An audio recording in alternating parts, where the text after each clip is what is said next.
गरीब भाभी, अमीर ननद। रीना एक मध्यम परिवार की लड़की थी, लेकिन उसकी भाभी शिवानी एक बड़े घर की बेटी। शिवानी की शादी अभिषेक से लव मैरिज थी। अरे भाभी, ये कितना अच्छा सूट पहना है आपने। काश ऐसा मैं भी पहन पाती। अरे क्यों नहीं रीना, वैसे भी तुम्हारा और मेरा नाम तो एक ही है, जब मन करे पहन लेना। भाभी, आपको आपके पापा ने कितने अच्छे कपड़े गहने दिए हैं। मैं उनकी इकलौती बेटी जो हूँ। बेटी तो मैं भी इकलौती हूँ, लेकिन क्या करे, पापा है नहीं, पता नहीं कैसे होगी मेरी शादी। तभी वहाँ शिवानी की सास आ जाती है। अरे क्यों नहीं करेगा भाई तेरी शादी धूमधाम से, आखिर जिम्मेदारी है तो उसकी। और वो दिन भी आ जाता है जब रीना की शादी तय हो जाती है। अभिषेक, क्या हुआ? आप इतने परेशान तो कभी नहीं दिखे। कोई बात है तो बताइए मुझे।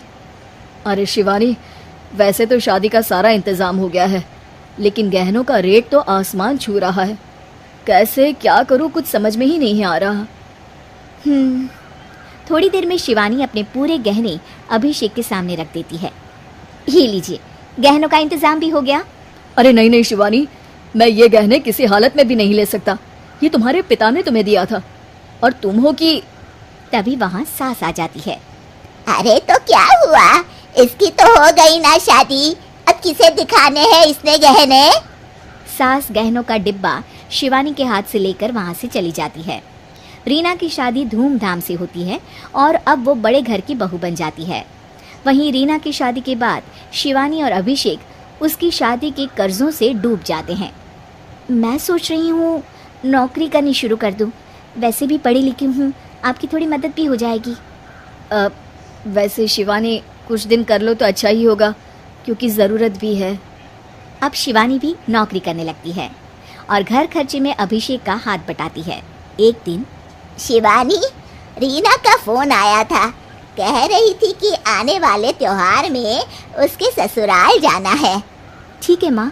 अरे ठीक तो है, लेकिन एक काम कर लेना, उसके सास ससुर से लेकर पूरे खानदान के कपड़े मिठाइयाँ सब ले आना, और हो सके तो रीना के लिए छोटे से कान में पहनने के बूंदे भी। और क्या है ना, शादी में उसे सारी बड़ी बड़ी कान की ज्वेलरी दी थी, घर में पहनने के लिए तो उसके पास कुछ भी नहीं है। शिवानी सोच में पड़ जाती है कि वो क्या करे, क्योंकि कर्जों और घर के खर्चों के बाद तो पैसे बचते ही नहीं थे। शिवानी फिर अपने पिता को फ़ोन करती है और उनसे पैसे मांगती है। देखो शिवानी, मैंने तुम्हें शादी के वक्त ही मना किया था कि ऐसे घर में शादी करनी ही नहीं चाहिए। अरे अभिषेक को शर्म आनी चाहिए जो ससुराल से पैसे मंगवा रहा है। शिवानी को पिता की बात पर गुस्सा आ जाता है। आप मेरे पिताजी हैं और मैं परेशान थी, इसलिए आपसे मदद की उम्मीद की पापा। अभिषेक को तो पता भी नहीं है कि मैंने आपसे पैसे मांगे हैं। शिवानी सोचती है कि वो अभिषेक से बात करे, लेकिन फिर उसे लगता है कि वो टेंशन ले लेगा। तभी शिवानी की नज़र हाथ के कंगन पर पड़ती है। सीधे बाजार जाती है और उसे बेचकर ननद के घर ले जाने का सारा सामान लेकर आती है और सास के सामने रख देती है। हाँ ठीक है, लेकिन फल थोड़े और अच्छी क्वालिटी के होने चाहिए थे। शिवानी कुछ नहीं कहती, वहाँ से चली जाती है। एक दिन शिवानी, रीना का फोन आया था, बहुत रो रही थी। क्यों माँ, क्या हुआ? सब ठीक तो है ना उसके ससुराल में? अरे तूने तो उसकी नाक ही कटवा दी।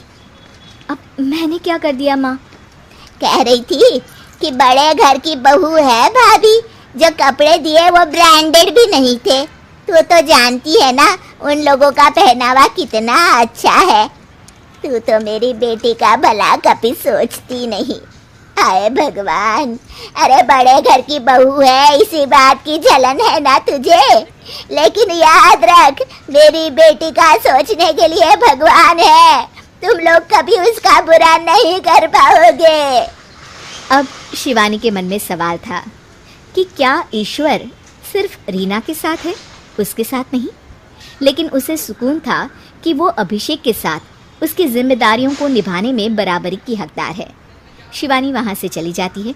वो सास से कुछ नहीं कहती, क्योंकि अमीर घर की बहू बनकर रीना को भले ही सुकून ना हो, लेकिन गरीब घर की बहू बनकर शिवानी खुश है, क्योंकि खुशी पैसों से नहीं परिस्थितियों पर निर्भर करती है।